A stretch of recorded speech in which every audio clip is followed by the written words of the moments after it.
Dans un petit village niché entre les collines verdoyantes, vivait un garçon nommé Tony. Curieux et rêveur, Tony adorait explorer les alentours, toujours à la recherche de nouvelles aventures. Son endroit préféré était le vieux grenier de son grand-père, un lieu rempli de trésors oubliés et d'histoires du passé. Un après-midi, alors qu'il fouillait entre les cartons poussiéreux et les livres anciens, Tony trébucha sur quelque chose d'exceptionnel, une montgolfière. Pas n'importe quelle montgolfière, mais une de couleur rouge éclatante. Intrigué, Tony courut demander des explications à son grand-père. Avec un sourire mystérieux, celui-ci lui raconta que cette montgolfière n'était pas ordinaire. Elle était enchantée, capable de voler plus haut et plus loin que n'importe quelle autre. Les yeux de Tony s'illuminèrent d'excitation à l'idée des incroyables aventures qui l'attendaient. C'était le début d'un voyage extraordinaire que ni lui ni Max, son fidèle compagnon à quatre pattes, n'oublieraient jamais. Le cœur vibrant d'excitation, Tony écoutait attentivement son grand-père lui dévoiler les secrets de la montgolfière enchantée. « Elle te mènera là où ton cœur désire le plus aller !» lui dit-il avec un clin d'œil. Cette nuit-là, Tony peina à trouver le sommeil. L'idée de naviguer dans les cieux et de découvrir des mondes inconnus l'emplissait d'un désir d'aventure irrésistible. Dès l'aube, déterminé à réaliser son rêve, Tony, accompagné de Max, son inséparable ami canin, se dirigea vers le grenier. Ils préparèrent la montgolfière avec soin, vérifiant chaque corde et chaque panneau de tissu, s'assurant que tout était prêt pour leur grand voyage.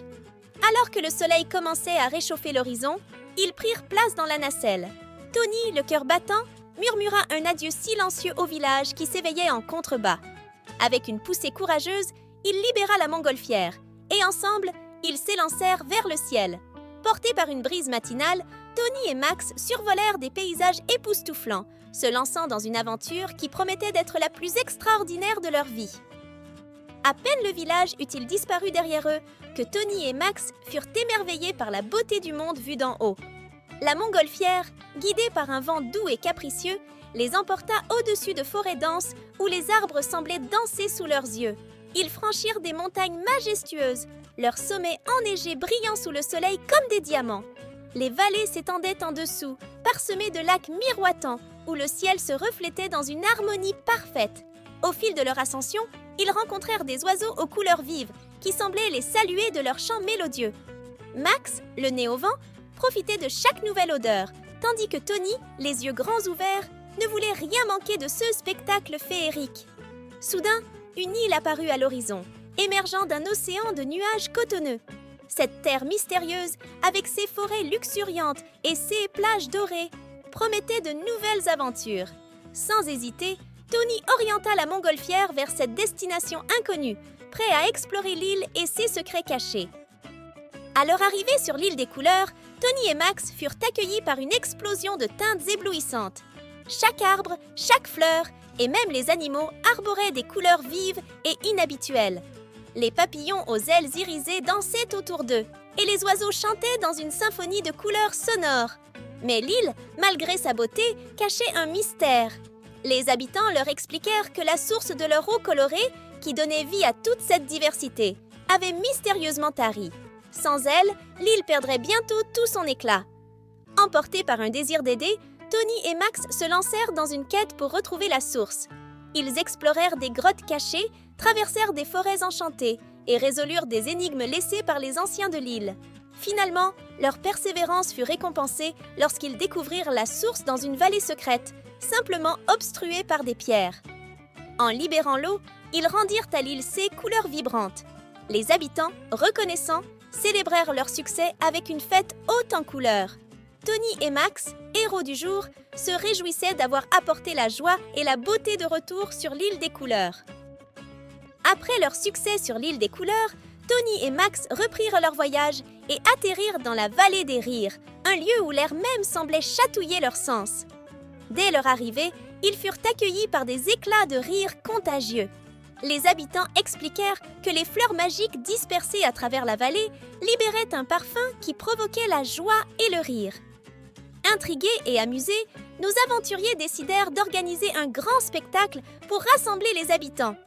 Avec l'aide de Max, qui exécutait des tours comiques, et de Tony, qui racontait des histoires drôles inspirées de leurs aventures, ils créèrent un moment de bonheur partagé inoubliable. Le spectacle fut un triomphe. Les rires fusionnèrent, formant une mélodie joyeuse qui se répandit dans toute la vallée. Ce fut un rappel puissant de l'importance de la joie et du partage. Alors que la soirée touchait à sa fin, Tony et Max réalisèrent que chaque lieu visité leur avait enseigné quelque chose de précieux. Avec des cœurs plus légers et des esprits joyeux, ils repartirent, prêts pour la prochaine étape de leur incroyable voyage. Alors que leur voyage touchait à sa fin, Tony et Max, portés par les vents bienveillants, dirigèrent la montgolfière enchantés de retour vers leur village. Le cœur rempli de souvenirs inoubliables, ils contemplaient les paysages familiers qui se dessinaient sous eux, marquant la fin de leur incroyable aventure. À leur arrivée, ils furent accueillis en héros. Les villageois s'étaient rassemblés pour écouter avec émerveillement les récits de leurs aventures parmi les îles colorées et les vallées rieuses. Tony, avec une vivacité d'esprit renouvelée, partageait les leçons apprises au cours de leur voyage. L'importance de la curiosité, de la bravoure et surtout du partage des joies et des découvertes avec les autres. Les histoires de Tony et Max inspirèrent les villageois à voir le monde autour d'eux avec de nouveaux yeux, à chercher la magie dans l'ordinaire et à apprécier les liens de la communauté. Le retour à la maison n'était pas seulement la fin de leur voyage, mais le début d'une nouvelle aventure, celle de vivre chaque jour avec l'émerveillement d'un explorateur. Alors que la poussière du voyage retombait, Tony se retrouvait souvent à contempler la montgolfière, désormais silencieuse et tranquille, comme un gardien de ses souvenirs d'aventure. Chaque couleur et chaque couture lui rappelait une histoire, un rire, une énigme résolue. Ces souvenirs, tissés dans le tissu même de la montgolfière, étaient devenus une partie indélébile de son être. Au fil du temps, Tony réalisa que l'aventure la plus significative n'était pas celle qui l'avait emmené au-delà des horizons lointains, mais celle du partage et de l'amitié. Il apprit que les histoires gagnent en valeur non pas par les paysages traversés ou les mystères dévoilés, mais par les cœurs touchés et les esprits inspirés. La montgolfière, bien plus qu'un simple moyen de transport, symbolisait le courage de chercher l'inconnu, la curiosité qui pousse à explorer et l'esprit d'aventure qui anime les cœurs.